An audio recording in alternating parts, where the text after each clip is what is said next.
Getting ready for round 2 of the Full Grip Games League Tournament. We got Zac Cooper on the left versus David Cook on the right. And we're going to get to see this Gengar and Mimikyu Tag Team GX deck in action featuring Omastar. I'm not going to lie, I did not think that a deck like this would have the chops to be able to perform at the world's level.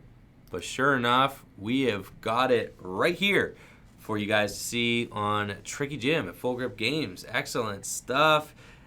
This deck should be quite a spectacle here. Omastar, I believe if you have less Pokemon in play than your opponent, it item locks, I think, is the deal with it. And then Gengar and Mimikyu does more damage for the amount of trainer cards in your opponent's hand. So a lot going on here, but how consistently can this deck really set up? Obviously consistently enough. And yeah, so as long as you have fewer Pokemon in play than your opponent, they can't play item cards from their hand. The idea is to use that Omastar and the Gengar and Mimikyu to perform big poltergeist attacks.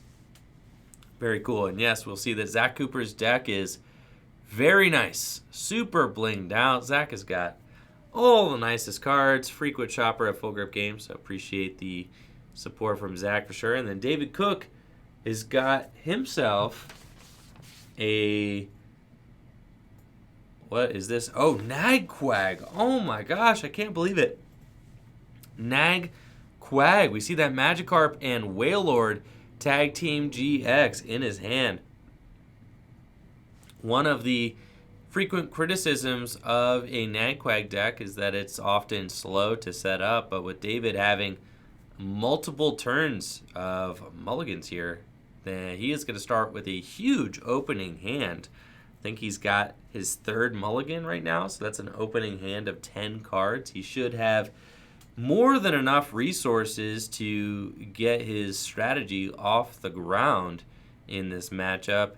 My big concern is that Nagquag does take a lot of bench Pokemon to operate. It also takes a lot of items to keep moving throughout the course of the game to make sure that he can consistently execute his attacks. And Gengar and Mimikyu, this strategy from Zac could definitely shut down David Cook's attack pattern. I mean, that's for sure. So Zac on his 4th mulligan, and it looks like at this point, like, I'm gonna see, like, how many basic Pokemon do you play, Zac? He's got 4 Gengar and Mimikyu and 2 Omastar. That's it.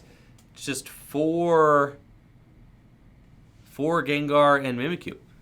So that's the only Pokemon in his deck. It operates much like the Gardevoir and Sylveon Tag Team GX decks do then, with just 4 tag teams in the deck, and that is all.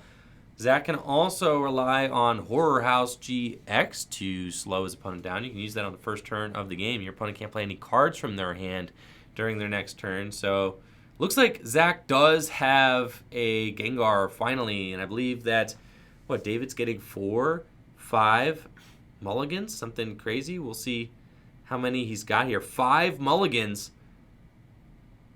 That is a 12-card starting hand, and we see he will gladly bench his extra Whoopers there and a Poipole. Zac's going to start off with an Energy Spinner. Going to search his deck for one of those blinged out secret rare psychic energies. Looking swell. He's got choice helmets in this deck. Green's Exploration as well. Makes sense. 4 Green's Exploration. He's going to use those to try and set up his Omastars. 4 Coach Trainer, 2 Bill's Analysis. Lots of consistency cards in this deck. What I'm most interested to see is, how do we get the unidentified fossils into play? I suppose you could just Green's Exploration for them. That's probably the goal. And it's a really interesting way to be able to get those basic Pokemon. And I'm using kind of air quotes when I say basic Pokemon, because the unidentified fossils are not, not exactly basic Pokemon. You can't start with them, but they act as basic Pokemon. They can rare candy into the Omastars. So he's probably going to be using greens to search those out. And what's cool about this deck is that it's the only deck where greens exploration can directly search out a basic Pokemon. The basic, unidentified fossils, the greens can just grab them. In every other greens exploration deck, I mean, people who play the greens Reshiram and Charizard deck, you could testify that, Pokemon communication does not really work all too well in these decks that only play, less than 10 Pokemon. You don't really have that many Pokemon to trade away. And a lot of times, greens exploration for a Pokemon communication will not net you that Pokemon that you need. See, David goes straight for a Keldeo GX, and then it looks like he might be using a new artwork of the Mysterious Treasure there. Not super familiar with that one, but very cool. Looks like a League promo. And he's going to Cynthia.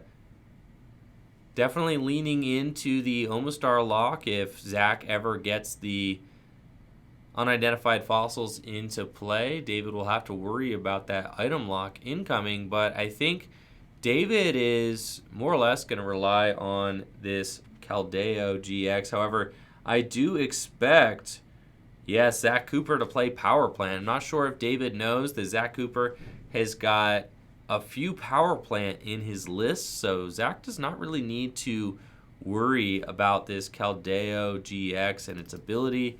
He's got a workaround with 3 copies of Power Plants at his disposal. Let's get Keldeo GX up on the screen. Take a look at that. With its Pure Heart ability, prevents all effects of attacks, including damage done to this Pokemon by your opponent's Pokemon GX or EX. And he's got his energy suited up on his Keldeo. Wooper in the active. A good turn 1 from David, all things considered.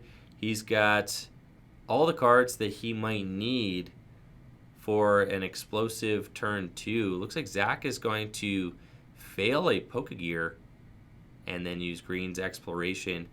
Probably getting himself an unidentified fossil. And we'll have to see what the second card is. It looks like he also plays... it looks like unidentified fossil and Green's Exploration. Looks like he also plays a copy of Peaking Red card, 2 Peaking Red card in his deck. And I see that Peaking Red card in his hand right now. It's really interesting. He can use that to reshuffle his opponent's hand. And it looks like he's just going to go for the GX attack. Horror House GX. Your opponent can't play any cards from their hand during their next turn. And if this Pokemon has 1 extra Psychic attached to it, each player draws cards until they have 7 cards in their hand. So he's just really baiting David here. And looks like Zac gets to take a peek, right, with the Peaking Red card. This is a really cool strategy we're getting to see. He gets to look at David's hand, says, nope, there's not enough trainers in that hand. I'm going to need you to shuffle that 7-card hand up and draw a new one. Hoping to find some more trainer cards so that he can Poltergeist for knockout. David had to pass his turn real quick. You might have missed it, but yeah. Unable to play any cards from his hand. David literally can do nothing during his turn, so he had to pass it right back to Zac, who is now on his 3rd turn of the game. Used Peaking Red card, and he's going to peek again. David, incredibly, only has 2 trainer cards in that hand. I think he could keep it, though. He could keep the hand because it's got enough to knock out the Wooper, but he says, no, I want you to shuffle again. We want to see more trainers for sure. I can't believe how few trainers David has seen off of both of these hands. Zac unsatisfied, using both of his Peaking Red cards here. And we'll see what supporter he has for turn. If he has a way to maybe get that Omastar into play, that would be insane. If he could get that item lock online. We see he does have Green's Exploration. The deck plays 2 copies of Rare Candy and 2 Omastar and 2 Pokemon Communication. So the most difficult part, I think, of this combo will be just getting the Pokemon, getting the Omastar, right? He's going to Cherish Ball, get himself another Gengar Mimikyu, and get himself, I believe, another Green's Exploration, it looks like. And it's just going to continue kind of chugging along, getting his greens turn after turn so that he can continue to search out the cards he needs from his deck. And then he's going to use Poltergeist, 150 damage there, and taking the knockout on David's Wooper. Now, Zach has not been able to find the Omastar yet. That is definitely the hardest part about piloting the Gengar Mimikyu deck at this point. I mean, versus a lot of decks, it's not a problem at all having less Pokemon in play, since many decks need to set up either stage 1s or Dedenne GX to draw cards. Zach's deck does not. It just plays 4 Gengar Mimikyus and a couple unidentified fossils, so that's it. I'm sure David is relieved, though, that he's getting to play, cards from his hand this turn. That's great. He's got the Keldeo in the active, but Zach has played a Power Plant, so he's shutting down all Pokemon GX abilities. And David looks like he's got a Naganadel into play, and the Quagsire. Getting the Quagsire out means he's going to be able to use its ability Wash Out to move all of the energy from his bench to his active Pokemon. He's got an energy in his hand he could attach to the Keldeo GX, and then just needs 1 energy in the discard pile so that he can charge up with Naganadel and then attack with Keldeo. Unfortunately for David, Keldeo is only going to be doing 110 damage. Might be able to Resolute Blade. I mean, Resolute Blade is only going to deal 100 damage. We'll see if David has the charge up.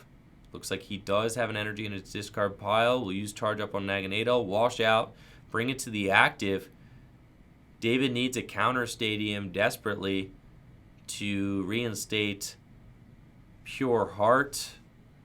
Without it, he could get Poltergeist. Now, I see 3 trainers in David's hand, which means that the Gengar Mimikyu can swing for 150 damage with his Poltergeist attack. And I'm sure... Oh my gosh! Surprise box! This is crazy. Okay, I haven't actually seen this deck in action yet, but there are 4 surprise box in this deck. Zach is actually going to use Great Potion and double surprise box. I believe the surprise box just puts a card from his discard pile into his hand. Is that what that does? I have never seen this card played before in my life. I actually have to look it up. I can't believe that I'm doing this. Surprise box. Put a card from your opponent's discard pile into their hand. It's that simple. And here he goes. Double surprise box. He's going to pick the 2 worst trainers he can find and just throw them into David's hand. Absolutely insane surprise box. I never thought I'd see the day. That is crazy. Taking the knockout on that Keldeo GX, putting David on the back foot in an extremely compromising situation. That is so unfortunate. All right, David has got to promote a Poiple here. Not ideal. He's got 1 Naganadel, 1 Poiple. Decides he'll attach to the Poiple and Cynthia. Even if he double charges up and uses Wash Out to bring all his energy to the active, having to retreat the Poiple will mean that he can only actually get 2 energy on an attacker this turn, having lost all 3 energy. It's really bad.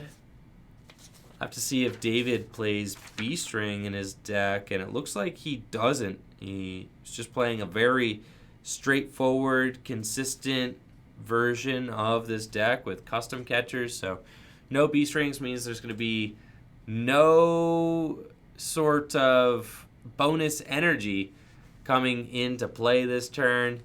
And it looks like David's in a rough spot. He may have to just charge some energy up and hope to wait until next turn to be able to attack. Unfortunately, I don't think that this Poiple is really going to be buying him any time. It might be able to spit poison if that's the spit poison Poiple. It looks like it's the eye opener one though. So yeah, I can't even poison the Gengar. That is pretty brutal for sure.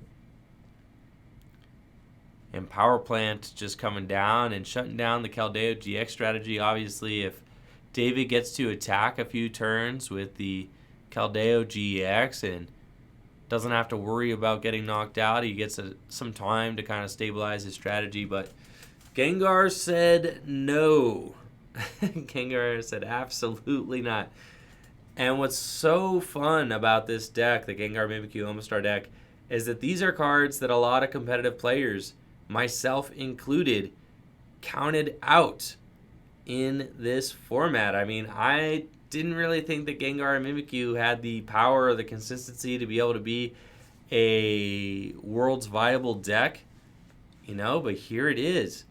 I didn't think that Omastar's item lock was consistent enough or that it was powerful enough, yet here is this strategy, this kind of underrated strategy, just working, beautifully here in round 2 of this league challenge. Looks like David is able to find himself a Naganadel. He's got 2 Naganadels in play now, Pokemon Communication and a Custom Catcher. He's debating on whether or not to communicate away for a different Pokemon. I think he has to use the Pokemon Communication, get a big Pokemon into play for sure, something, or Poiple, anything really. And then you can use the Custom Catcher to draw 3 cards. That's fine. I'm not sure if he plans on using the Custom Catcher. I mean, Zac is kind of always threatening that Green's Exploration for double surprise box to take another knockout here, which is just craziness. I'm assuming that eventually... Oh, it looks like David is going in and attacking with the Naganadel. He's pulling no punches. He's saying, you know what, I'm leaving myself with 1 card in hand. Oh no, the reset stamp. This is brutal. You would have never thought that you'd want to give your opponent more cards, but reset stamp coming in clutch. David has not taken a single prize yet. Was hanging on to just 1 custom catcher to draw him some cards next turn. And now he's getting stamped to 6.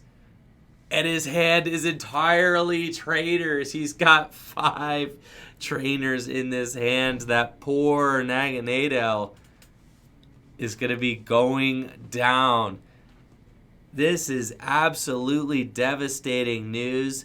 Zac playing a new artwork on Pokegear. All these league promos are messing me up. I'm not used to seeing that Pokegear art there, but very cool.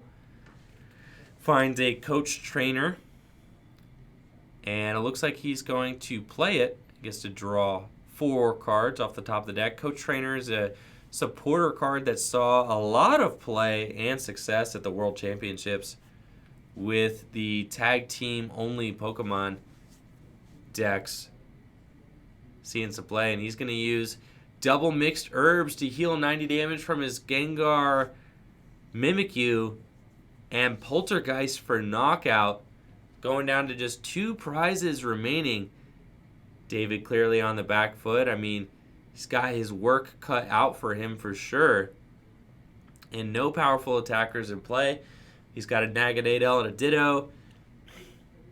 I mean, if he finds another Naganadel, he could charge up twice. He could attack the Gengar with Naganadel again, but that just feels so bad. Instead, he opts to promote Quagsire, which is also a feel bad. I assume we're going to get in there and attack with Quagsire this turn. Hydro Pump, I think, is the name of its attack.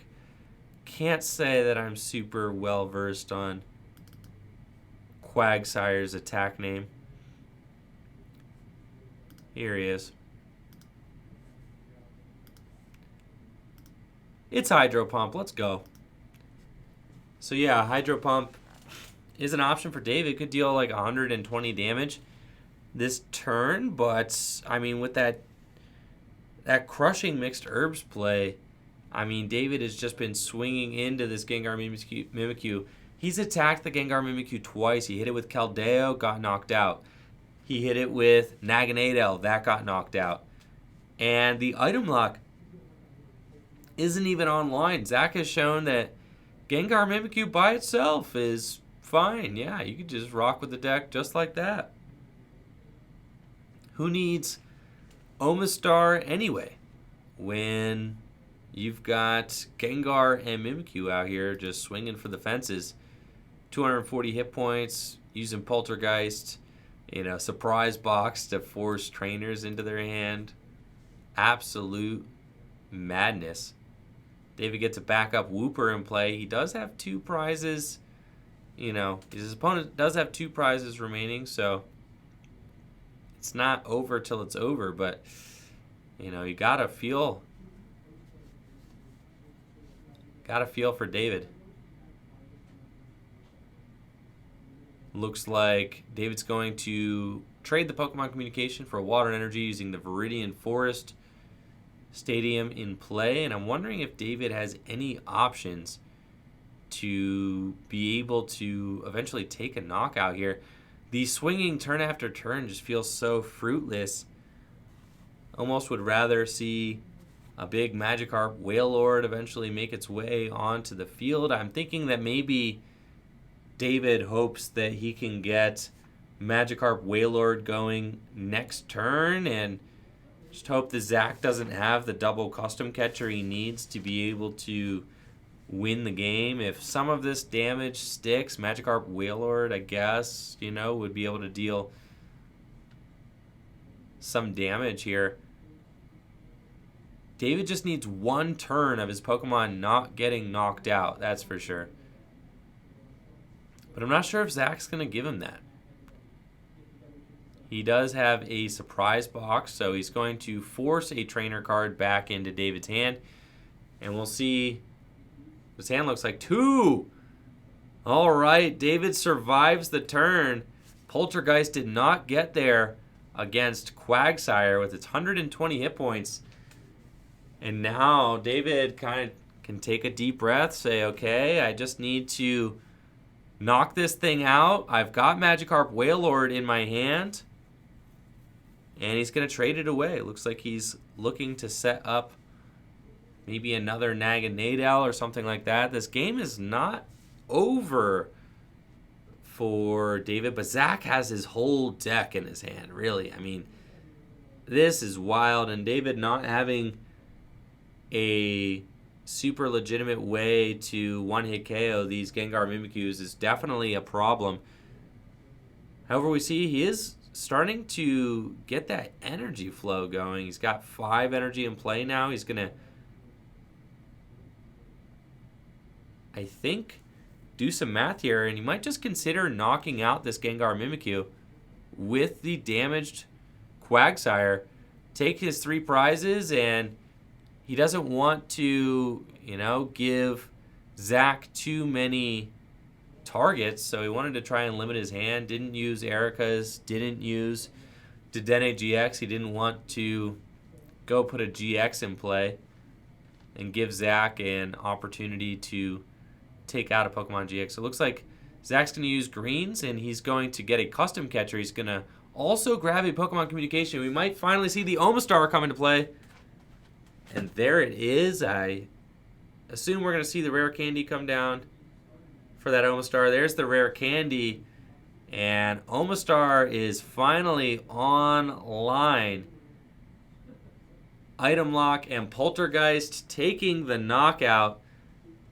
This is just so sad for David. With just one prize remaining for Zac, David's got to fight his way out of this. And I'm not sure that he'll be able to play his hand down enough to make that dream a reality. The Viridian does help, though, because he could Viridian the items away. So that's actually super valuable here. He can make it so that Zac can't take the knockout. This is crazy. He's going to be able to get like a lot of energy on this Quagsire this turn. He could charge up 2 more times. And he'll be able to go in with Hydro Pump, swinging for the fences with this Quagsire. We know that Zac at this point has played 3 Surprise Box. I think. I've only seen 3, so he may have a 4th somewhere in his deck. We know David's probably going to hang on to the Ericas in his hand. He doesn't want to draw more cards. It's a gamble, but he's got to take it. I think Zac may end up having double Custom Catcher in his hand to potentially bring up that Poiple and a Surprise Box. That's game. Wow. He's going to be able to knock out the Poiple on David's bench, the Surprise Box, to put a trainer there.